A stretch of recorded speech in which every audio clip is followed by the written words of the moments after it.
என்ன செய்யறதுன்னே தெரியாத நிலைமையில வந்த சன்னியாசி ஒருவரை சந்திச்சு என் நிலைமையெல்லாம் சொல்லி புலம்புனா ஒருத்தன்.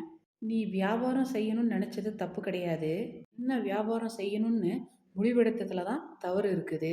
உங்களுக்கு எது அன்றாடம் தேவைப்படுதோ, எது வாங்க வாங்க உடனே தீர்ந்து போகுதோ, அதை நீ வியாபாரம் பண்ணு. பிரச்சனை முடிவுக்கு வரும். நான் வடக்க யாத்திரை போறேன். இன்னொரு மாதத்துல திரும்ப வந்துருவேன்.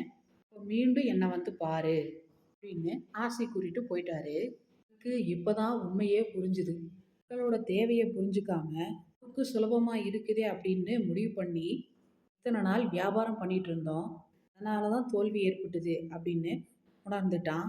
தொடர்ந்து மனைவி மற்ற நல்ல விரும்பிகள் கிட்ட ஆலோசனை பண்ணி ஒரு காய்கறி கடையை திறந்தான். பக்கத்தூர்களுக்கு போய் காய்கனிகளை எல்லாம் வாங்கி தன்னோட கடையில நியாயமான விலைக்கு வித்தான். தொடர்ந்து வியாபாரம் சூடு பிடிக்க ஆரம்பிச்சிருச்சு. அவனுக்கு வாடிக்கையாளர்கள்லாம் பெருகிட்டாங்க. துறவியோட வாக்கு பலிச்சதை எண்ணி அவனுக்கு ரொம்ப சந்தோஷம். அவனோட வியாபாரத்தை பத்தி கேள்விப்பட்ட பக்கத்து ஊர் செல்வந்தர் ஒருத்தர் தன்னுடைய கடைக்கு எதிர ஒரு ஆடம்பரமான கட்டடம் ஒன்று கட்டுறதை பார்த்து என்ன ஏதுன்னு அவன் விசாரிச்சான். ரொம்ப பெரிய பலசரக்கு கடை ஒன்று வரப்போறதா, அங்க காய்கறியில இருந்து மளிகை சாமான்கள்ல இருந்து எல்லாமே கிடைக்கும் அப்படின்னு சொன்னோடனே இவனுக்கு அடிவேரே கலங்கிருச்சு. இத்தனை வருஷம் நஷ்டத்துல வியாபாரம் பண்ணிட்டு இருந்தோம். இந்த நிலைமையில இப்படி ஒரு போட்டியா?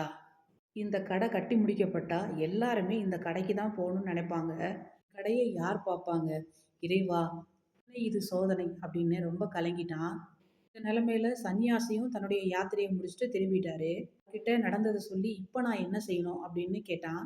நான் சொல்ற மாதிரி செய். தினமும் உன் கடையை திறக்கும்போது இன்னைக்கு வியாபாரம் நல்லா நடக்கணும் அப்படின்னு கடவுளை பிரார்த்தனை பண்ணு. அப்படியே எதிர்பக்கமும் திரும்பி புதிய கடையிலையும் நல்லா வியாபாரம் நடக்கணும் அப்படின்னு பிரார்த்தனை பண்ணு. உப்புக்காக பண்ணாம மானசீகமா அதை விரும்பு. நல்லதுதான் நடக்கும். என்னது என்னோட போட்டியாளர்களும் நல்லா இருக்கணும்னு, என்னுடைய வியாபாரம் நல்லா நடக்கணும்னு நான் பிரார்த்திக்கிறதா? ஆமா, நீ சொல்லக்கூடிய வாழ்த்தும் நல்ல எண்ணமும் உனக்கே அது திரும்ப கிடைக்கும். உனக்கே அது பன்மடங்கு திரும்ப வரும். அவருக்கு தீமை நினைச்சேன்னா அதுவும் உனக்கு பன்மடங்கா திரும்பி வரும். யாச்சும் அவரை பார்த்தேன்னா நண்பரை போல பார்த்து புன்னகை பண்ணு. போட்டியாளர் மாதிரி நினைச்சு பார்க்காத அப்படின்னு அந்த சன்னியாசி சொல்றாரு. எனக்கு அந்த சன்னியாசி மேலேயும் அவர் சொல்ற வார்த்தைகள் மேலேயும் ரொம்ப நம்பிக்கை உண்டு, மதிப்பும் உண்டு. சொன்னது மாதிரியே தினமும் உருக்கமா அவனுடைய கடையை நல்லா வரணும்னும், எதிர்த்தாப்புல இருக்கிற கடையும் வந்து நல்லா வரணும் அப்படின்னு சொல்லி பிரார்த்தனை பண்ண ஆரம்பிச்சிட்டான். எதிர்த்தாப்புல இருக்கிற கடைக்காரரை பார்க்கும் போதெல்லாம் புன்னகை பண்ண ஆரம்பிச்சிட்டான். இது நாளாக நாளாக நாளடைவில் ரெண்டு பேருக்கு இடையில நல்ல நட்பு ஏற்பட்டதுக்கு அப்புறம் தன்னோட கடைக்கு காய்கறிகளை கொள்முதல் பண்ற பொறுப்பை இவர்கிட்டயே கொடுத்துட்டாரு.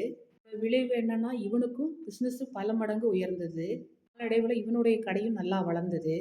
பெரிய காய்கறி சந்தையாவே மாறிடுச்சு. நேர்மறையான அணுகுமுறை, மனோபாவம் இந்த அளவுக்கு அவங்களுடைய வாழ்க்கையே மாத்திருக்குதுன்னு பாத்தீங்களா? வாழ்க்கையில வெற்றி பெறணும்னு நினைக்கிறவங்க எப்போதுமே நேர்மறையான நல்ல சிந்தனைகளையே வளர்த்துக்கணும். ஓகே, பாய்.